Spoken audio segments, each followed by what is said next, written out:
ഇന്നത്തെ വീഡിയോയിൽ നല്ലൊരു ചിക്കൻ സ്റ്റ്യൂ ഉണ്ടാക്കുന്നത് കാണിച്ചു തരാം. രാവിലെ തന്നെ ഇത് ഉണ്ടാക്കൽ കുറച്ച് റിസ്ക്കാണ്. കാരണം ഇതിന് തേങ്ങാപ്പാലിൻ്റെ 1-ാം പാല് 2-ാം പാല് അങ്ങനെ പല ഐറ്റം പാലുകളും ആവശ്യമുണ്ട്. കുറച്ച് റിസ്ക് എടുത്താലും കുഴപ്പമില്ല, നല്ല ടേസ്റ്റുള്ള ഫുഡ് കഴിക്കാമല്ലോ. ഇന്നലെ രാത്രിത്തോടു കൂടി തന്നെ ഞങ്ങളെ ഗ്യാസ് കഴിഞ്ഞിരിക്കണം. ഞാനിതൊക്കെ ഇന്ന് വിറകടുപ്പുമ്മ വെച്ചാണ് ഉണ്ടാക്കുന്നത്. ഈ കറിക്ക് ഏറ്റവും നല്ല കോമ്പിനേഷൻ വെള്ളപ്പവും പത്തിരിയുമാണ്. ഇന്നിപ്പോൾ ഗ്യാസ് ഇല്ലാത്തതുകൊണ്ട് തന്നെ ഞാൻ ഓട്ടടയാണ് ഉണ്ടാക്കുന്നത്. അങ്ങനെ ചിക്കനും ഉരുളക്കിഴങ്ങും വേവിച്ചെടുത്ത് വേറൊരു ചട്ടി അടുപ്പത്ത് വെച്ചുകൊണ്ട് അതിലേക്ക് ഇഞ്ചി, വെളുത്തുള്ളി, പച്ചമുളക്, കറിവേപ്പില, വെല്ലുള്ളിയൊക്കെ ഇട്ട് കൊടുത്ത് വാട്ടിയെടുക്കുക. ഇതിലേക്ക് ഇടേണ്ട മസാലകൾ ഗരം മസാലപ്പൊടിയും കുരുമുളക് പൊടിയാണ്.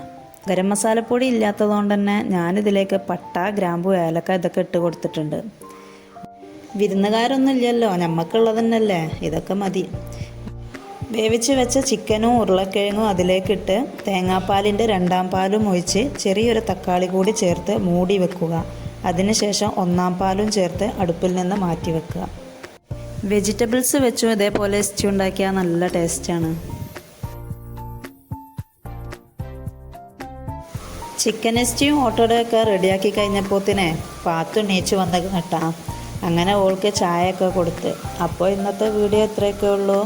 പുതിയൊരു വീഡിയോ ആയിട്ട് വരാം. ബായ്.